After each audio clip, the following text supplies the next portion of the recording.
Oi pessoal, quero saudar a todos vocês aí com a preciosa paz do Senhor Jesus, paz nesse momento tão crítico que nós estamos vivendo aí, esse desafio do coronavírus, mas confiando em Deus e vivendo um dia após o outro, também utilizando o bom senso, procurando seguir as medidas de prevenção e que o Senhor nos ajude neste momento, né? Pois bem, eu estou aqui com o nosso blog aberto no Instituto de Educação Cristã Crescer. Você vai encontrar disponível aqui o material para download. Repare que você tem algumas abas aqui na parte superior e a gente deixa o material disponível. Olha só que legal, o material fica disponível para você baixar, para você utilizar, ok? Aqui no caso nós estamos deixando as apresentações em PowerPoint, beleza? Você clicou aqui, por exemplo, na disciplina Bibliologia, você vai clicar aqui na aula 1, por exemplo, você vai clicar, ele vai abrir do lado, vai abrir uma nova janela, né, uma nova aba, né, onde você vai ter aqui disponível material para leitura e para download também, ok? A gente tem essa preocupação aí, no sentido de compartilhar. É claro que nem todo o conteúdo é liberado, por exemplo, o livro impresso, no caso, os alunos recebem esse material nos núcleos de apoio presencial. Os alunos que estudam à distância podem adquirir em separado, né, e receber nas suas casas, e no caso os alunos que estão estudando à distância conosco aí recebem os textos, né, mas não conseguem baixar.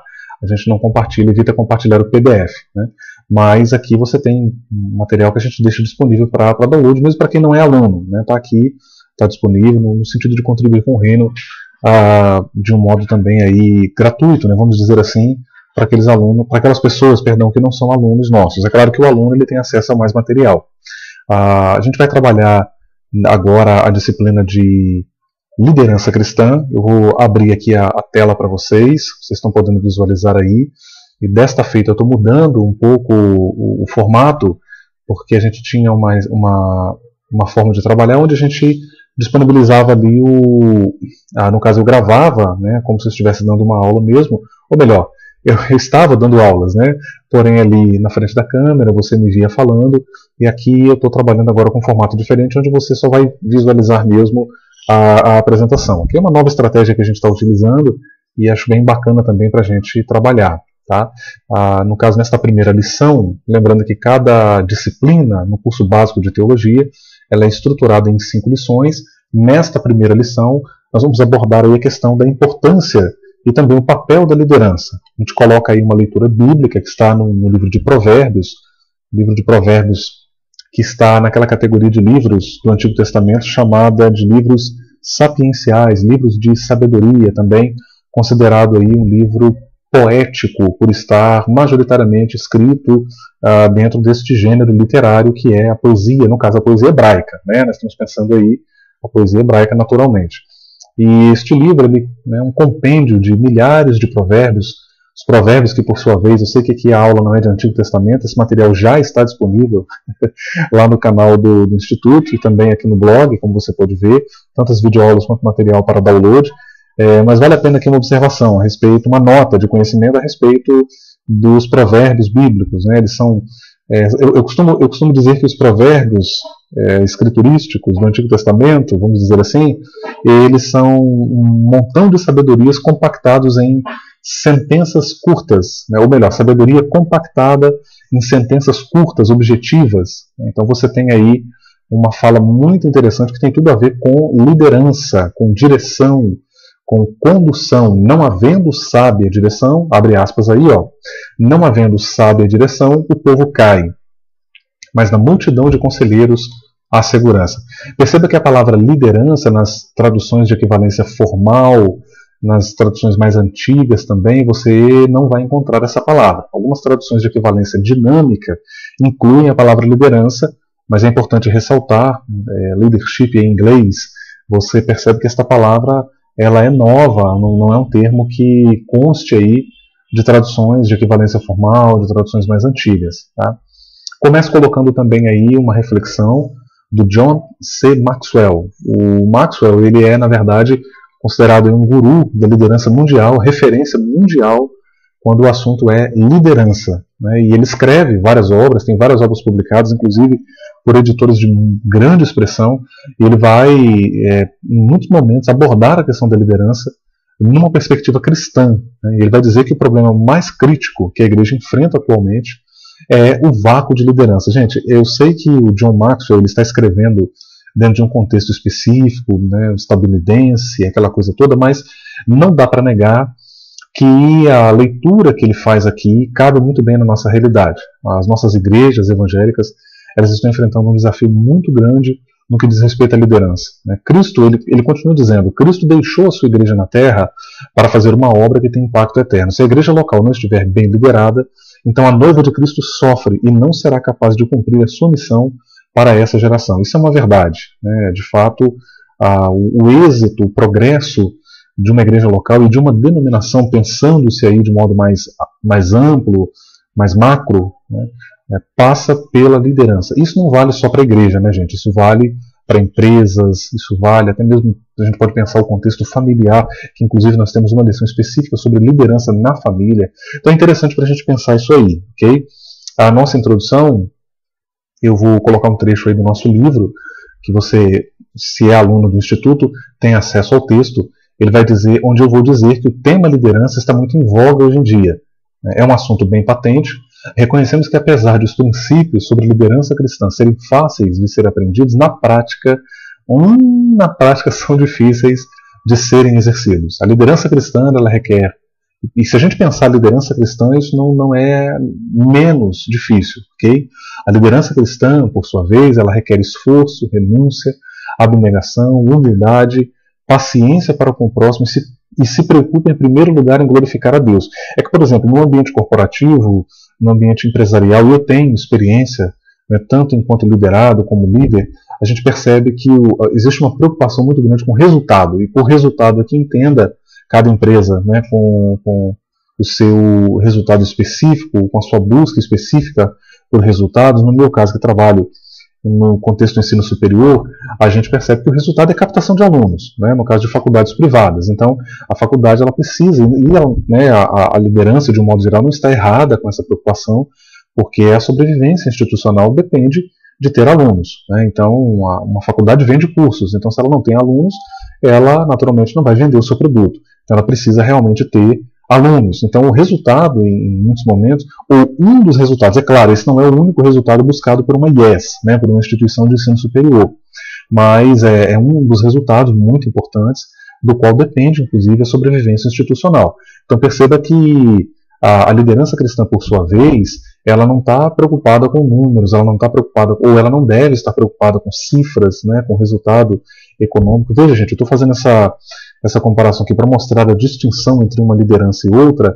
Isso não tem qualquer caráter pejorativo ou depreciativo, ok? Estou apenas mostrando as especificidades de cada contexto. Então, a liderança cristã, ela é orientada por uma preocupação com vidas, né? Ela está preocupada em levar o evangelho, em gerar pessoas, em gerar líderes também que vão, por sua vez, gerar outros líderes e apacentar outros liderados.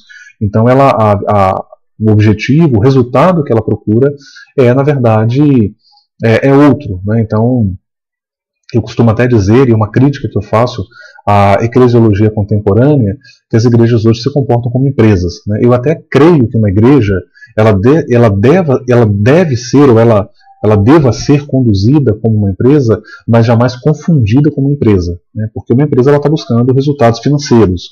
Uma igreja, muitas vezes, ela vai abrir uma congregação ou uma sede que seja num lugar que não vai representar absolutamente nenhum retorno financeiro, mas ela vai fazer, ela vai investir, né? Ela vai abrir um campo missionário numa frente porque ela está preocupada em levar o evangelho, não em gerar ganho. Né? Infelizmente, eu sei que isso que eu estou falando aqui parece muito utópico, mas eu estou falando uma perspectiva de reino, uma perspectiva bíblica para a igreja. Né?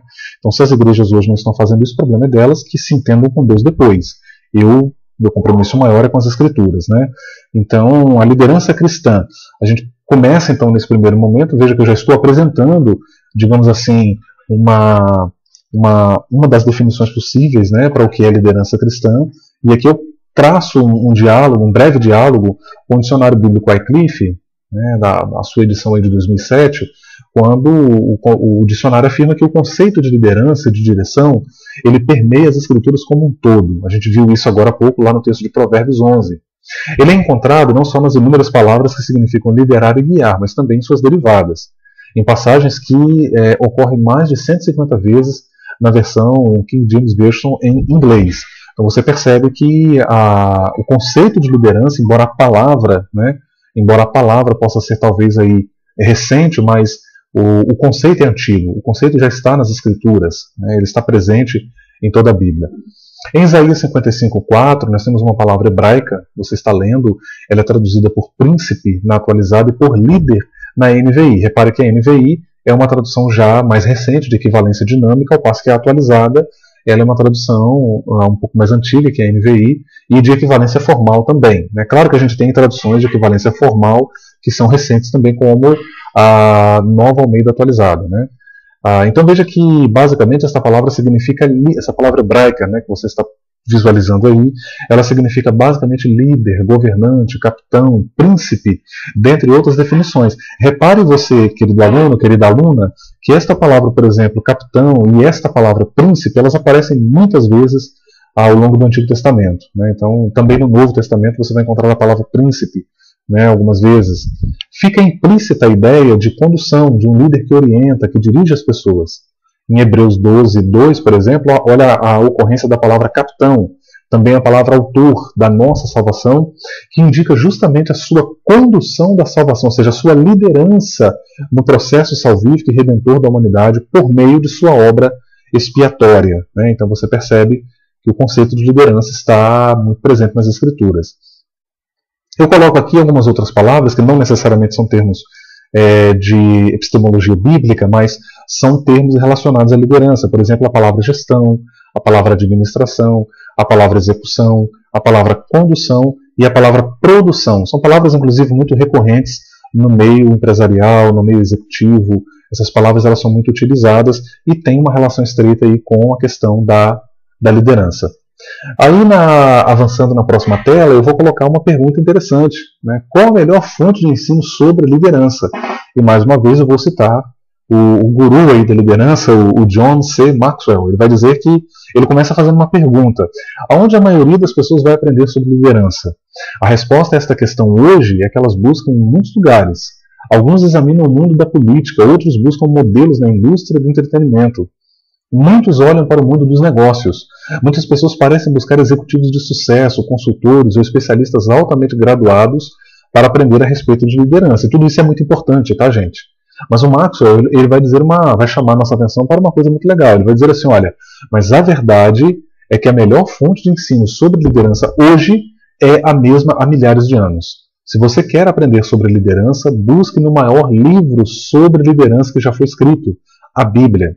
Você tem em suas mãos uma ferramenta com potencial para mudar a sua vida e o curso de seu desenvolvimento como um líder espiritual. Então veja, os preceitos estão lá, os princípios estão lá, são muitas lições que nós podemos aprender e apreender, né, nas Sagradas Escrituras. E você vai reparar durante essas 5 lições que nós vamos desdobrar aqui, nessas 5 videoaulas, a gente sempre destina uma videoaula para cada lição, você vai perceber que constantemente a gente vai tomar exemplos bíblicos, a gente vai olhar para as Escrituras, até porque, no caso do nosso curso em específico aqui, ele é um curso básico de teologia, um curso de introdução à teologia, de iniciação teológica, e naturalmente o nosso texto base, né, principal, fundamental, fundante, é a Bíblia Sagrada, ok? A gente aborda aqui no tópico 2, então, desta primeira lição, quando nós estamos aí falando sobre a importância e o papel da liderança, a gente aborda então aqui no tópico 2 conceitos equivocados sobre liderança. E o primeiro conceito que a gente coloca é o conceito do autoritarismo. Né? É uma recorrência, e aqui naturalmente eu vou restringir um pouco mais a minha fala ao contexto eclesial. Né? Porque no contexto eclesial a gente convive muito com isso, né? A questão do autoritarismo. Pastores que querem liderar pelo grito, você vai ouvir expressões, né? Você vai ouvir expressões como por exemplo, aquela famosa, quem manda aqui sou eu. Né? Não, tudo bem, você pode falar, mas a decisão final é minha. Reuniões de obreiros em que só o pastor fala, né? E ninguém mais fala. Então, assim, o autoritarismo é um conceito, além de equivocado, também muito desgastado, porque a gente vive, inclusive, num país que valoriza muito a democracia. Né? Um país que valoriza muito, embora a gente conviva com esse modelo de liderança, mas existe uma preocupação com modelos de liderança que sejam não autoritários, né, onde as pessoas participem do processo, porque o autoritarismo ele tem essa característica de excluir as pessoas, ele centraliza numa pessoa. No caso das igrejas, muitas vezes é muito comum, né, você ter pastores autoritários que centralizam a liderança nele e na família, muitas vezes o filho, e há muitos casos, inclusive, de filhos de pastores que são ordenados ao pastorado, que não tem nem condições morais para isso, né, que não tem condições morais de estar à frente da igreja. A gente vê isso muitas vezes, mas, no entanto, essas pessoas são empurradas goelas abaixo da igreja, né, porque é filho do pastor e por aí vai, né, ou talvez não é filho, mas é alguém indicado pelo pastor que está ali funcionando como, vamos falar abertamente aqui, como uma testa de ferro, né, que está ali de frente, e muitas vezes por trás quem está realmente coordenando e liderando é o pastor, que talvez já foi até jubilado. Tem muitos casos, né, tem muitos exemplos. Mas não vamos aqui também depreciar de modo geral e irresponsável a figura do pastor, porque há muitos pastores que não são autoritários, são líderes democráticos, e o autoritarismo não é exclusividade de pastores, né, gente? Então a gente precisa ter responsabilidade aqui para criticar, até porque não é só pastor que lidera em igreja, né? Uma igreja, ela tem o pastor, tem a figura do pastor, da pastora, mas você tem ali também pessoas que estão liderando junto com ele, né, em grupos menores, né, seja o Ministério de Louvor, seja o superintendente da escola dominical, seja o líder lá da célula, do grupo familiar e por aí vai. Então o autoritarismo ele tem como característica basicamente a centralização da liderança numa pessoa só, né, e ela impede que outras pessoas participem, assumam riscos, né, e isso faz parte do processo de liderança.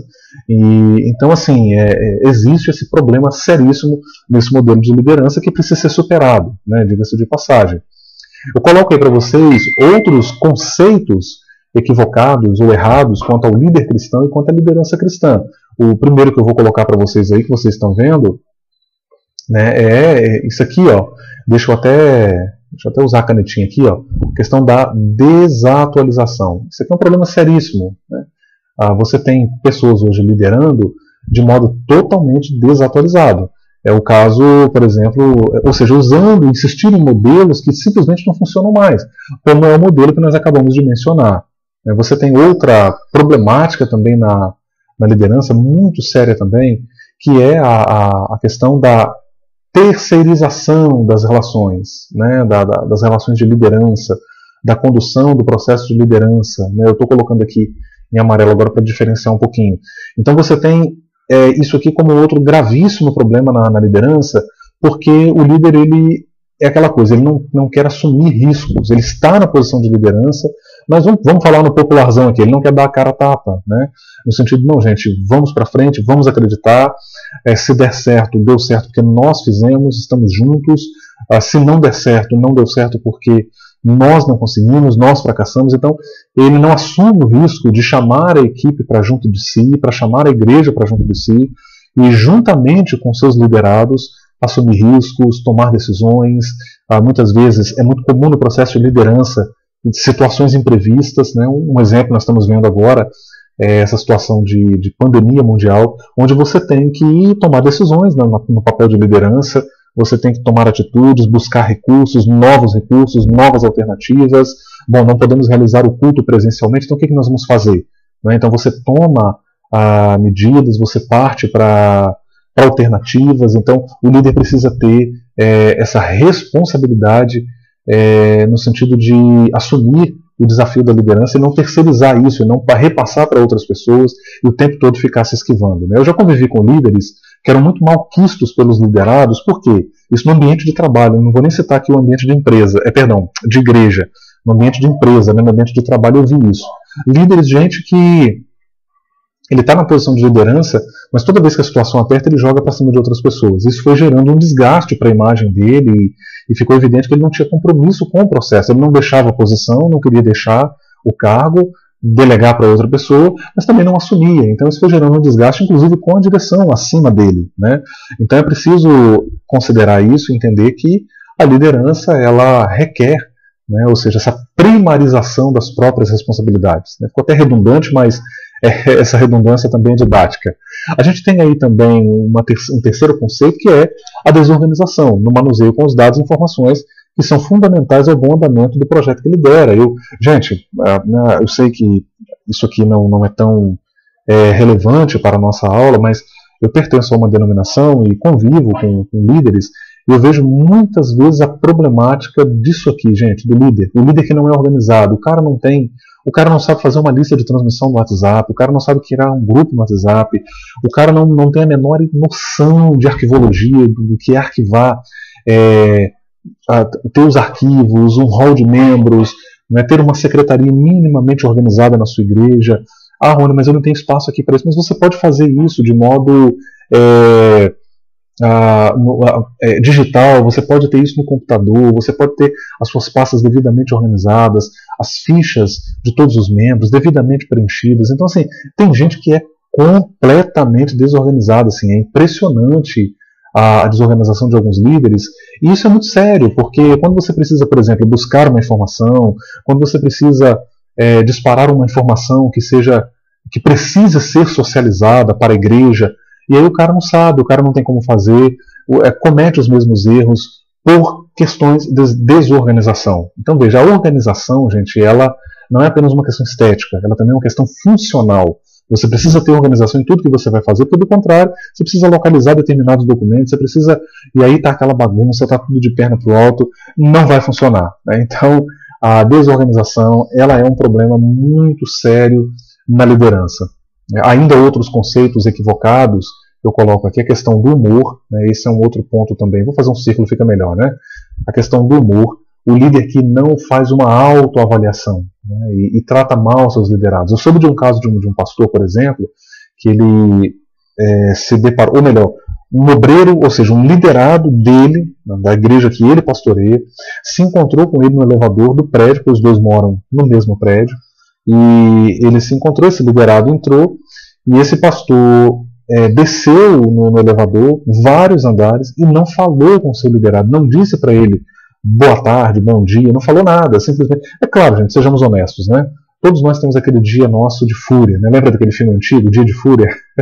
Ou Um Dia de Fúria, acho que era com... O filme foi protagonizado lá pelo Michael Douglas. Então todos nós temos esse dia que você está mal e tudo, mas tem líderes que eles são assim o tempo todo, né? Gente que é assim o tempo todo, ela não percebe que o seu mau humor, o seu bipolarismo fere as pessoas, ofende, repele as pessoas, gera bloqueios psicológicos, o liderado fica receoso de ir até ela, buscar uma informação. Então isso precisa ser levado muito a sério. Outra problemática ainda muito séria em relação também à liderança é a questão do egoísmo, né? A gente vê uma coisa terrível, uma tendência terrível hoje na igreja brasileira, tá? Que é isso aqui, ó, a liderança que usa o espaço da sua igreja para autopromover-se sem pensar comunitariamente, e muitas vezes, pessoal, o homem, a mulher que está na posição de liderança à frente de uma igreja, ele vai aparelhando a igreja para que ele se beneficie da igreja e a sua família se beneficie, né? Então, isso é muito problemático. Isso é muito problemático. Então, veja, por exemplo, mas isso não vale só para quem está à frente de igreja, não.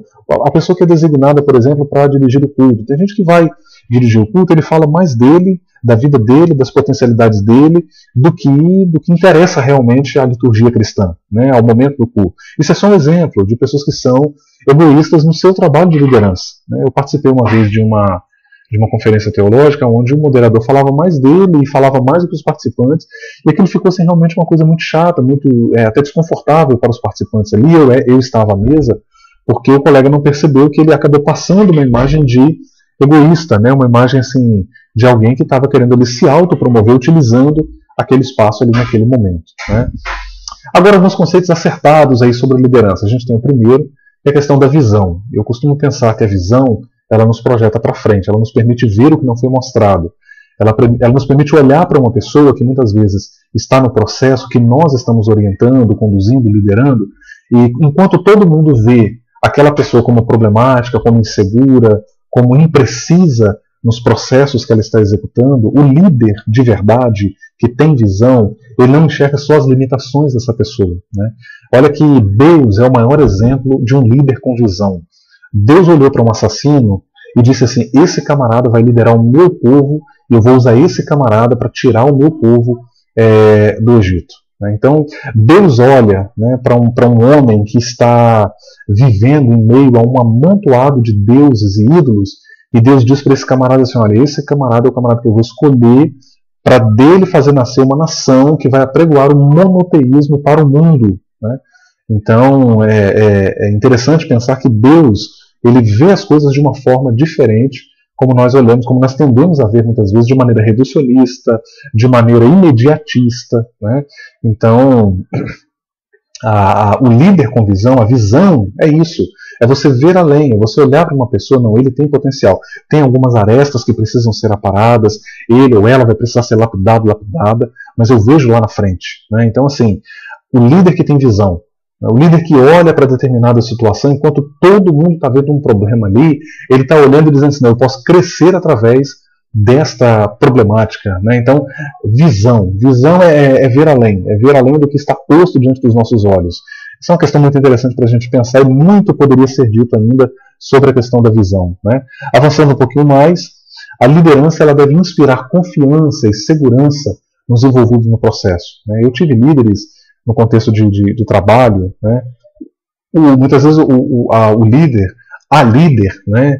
Até muito incisiva, mas essas pessoas nos comunicam segurança, né? As pessoas, não, o cara pode até estar sendo incisivo, mas ele está seguro do que está fazendo. E queira ou não, isso comunica segurança para a gente, né? Você trabalha de modo mais seguro, sabendo que você está sendo liderado por alguém que está seguro do que está fazendo, que tem experiência, né, que está certo, que vai adiante e está junto com você no processo e não vai te deixar.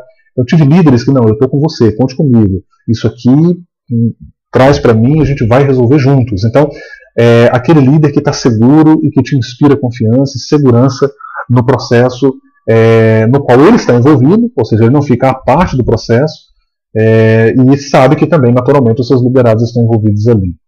Ainda um outro conceito acertado sobre liderança é que a liderança ela requer foco no objetivo. Eu me lembro de ter trocado áudios uma vez com uma colega, ela é gerente editorial de uma grande editora no país, no Brasil, e ela falou uma coisa para mim que eu achei interessante. Ela falou, olha, é o exemplo de uma líder que tem foco no seu objetivo. A gente discutiu uma parceria de trabalho, e ela disse bem assim, Rony, eu não quero distribuir os ovos da minha cesta, né? Eu quero deixar eles numa cesta só.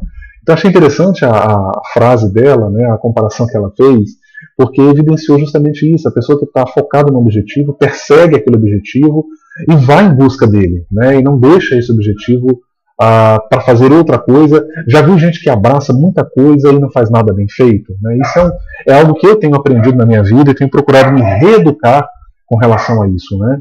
Então veja, você precisa ter foco naquilo que você está buscando, aonde você quer chegar, né? Ainda outros valores fundamentais ao líder cristão e à liderança cristã em primeiro lugar, eu coloco aí o sincero interesse pelo outro, né, a comunicação clara e objetiva. A comunicação, gente, alguém já disse isso, alguém já escreveu, a comunicação é uma fonte de mal-entendidos. Então a comunicação sempre ela vai sofrer com ruídos, né? Então quanto mais claro, quanto mais objetivo o líder for, mais isso será importante para o processo de liderança. Uma outra coisa também, um outro valor fundamental é a hombridade, a transparência, ou seja, o líder que tem firmeza de caráter, ele comunica isso aos seus liderados. Também humildade para reconhecer os próprios erros. É importante dizer, gente, que o líder também é ser humano, que ele pode errar, e admitir isso para os seus liderados não necessariamente é sinal de fraquezas. É claro que em muitos processos de liderança, seja na igreja, seja no ambiente empresarial, a gente convive com pessoas maldosas, de caráter ruim, que ela fica procurando, né, erros para poder criticar, para poder depreciar o trabalho do líder e dos colegas com os quais ela convive. E tem pessoas, inclusive, que se fecham, né, para admitir seus erros, até em função disso, para não se expor para pessoas assim. Mas veja, o líder precisa ter humildade para reconhecer seus próprios erros, para recomeçar o processo quando necessário, para entender que talvez determinada estratégia que ele utilizou ali não deu certo e ele vai recomeçar, né? E outro ponto muito importante é ser capaz de entender as reações das pessoas e as suas demandas pessoais. Entender que o processo, seja ele eclesial, não eclesial, no nosso caso aqui o foco mais específico nos processos eclesiais, mas é importante entender que nós estamos lidando com pessoas. E pessoas têm problemas, têm as suas demandas, e não necessariamente determinados erros pontuais, falhas pontuais, devam servir para desqualificar muitas vezes pessoas que estão no processo há muitos anos. Eu fico vendo, gente, o que acontece nas igrejas é muito triste, né? Muito triste. Pessoas que contribuíram muitas vezes durante anos ali e por uma falha moral específica essas pessoas são escorraçadas da igreja, o seu nome se torna um palavrão naquela determinada igreja local por causa da falha moral que ele cometeu ou ela cometeu, mas muitas vezes são pessoas que estão ali, ficaram ali ou estão ali há anos e contribuíram com a igreja local durante anos, seja pregando, ensinando, cantando, limpando o templo, ajudando na reforma, visitando e desenvolvendo uma série de outras atividades. E aí, por causa de determinadas falhas morais, essas pessoas são enxotadas da igreja, né? A gente conclui então essa primeira lição dizendo que a liderança ela pode ser vista também como um espaço para o crescimento, né? Isto é, o exercício da liderança pode ser visto como um espaço para o crescimento não apenas para o líder, né? Não crescimento apenas do líder, mas também do liderado. Um líder, de fato, verdadeiramente qualificado e, sobretudo, que entende seu papel como líder cristão, ele pode contribuir em muito para o desenvolvimento pessoal de seus liderados no serviço ao Senhor, porque ele vai criando espaços de crescimento. Ele vai dando oportunidades, ele vai delegando tarefas, ele vai fornecendo as ferramentas que o liderado precisa, ele vai acompanhando a maneira como o liderado administra essas ferramentas, utiliza essas ferramentas, lida com outras pessoas, ele vai moldando, lapidando, instruindo essa pessoa, né? Tal fato serve para indicar até com muita clareza a importância e também o papel da liderança cristã. Influenciar positivamente as pessoas no serviço ao reino de Deus e promover o seu crescimento. Essa deve ser a visão da liderança cristã nas diversas igrejas. O pastor, quando está consciente disso, os demais líderes que auxiliam ele, os pastores auxiliares, os obreiros que exercem papel de liderança, a pastora, né, gente? Eu estou falando do pastor aqui o tempo todo, mas respeito às pastoras que vêm fazendo também um trabalho excelente aí no reino de Deus. Então veja, isso é fantástico quando o líder, a líder, tem essa visão e permite que a liderança cristã ela seja aí um espaço para o crescimento dos seus liderados. Termina aí colocando as referências bibliográficas, ok? Lembrando que no material você tem aí, uma série de outras referências bibliográficas que você pode comprar, adquirir. É importante que você leia esses livros aí, tá bom, pessoal? Gente, foi um prazer enorme ter estado com vocês nessa primeira lição. Continuaremos então na lição aí de número 2, continuando abordando o tema aí de liderança cristã. Um grande abraço. Professor Rony Coser, foi um prazer ter estado com vocês aí mais uma vez.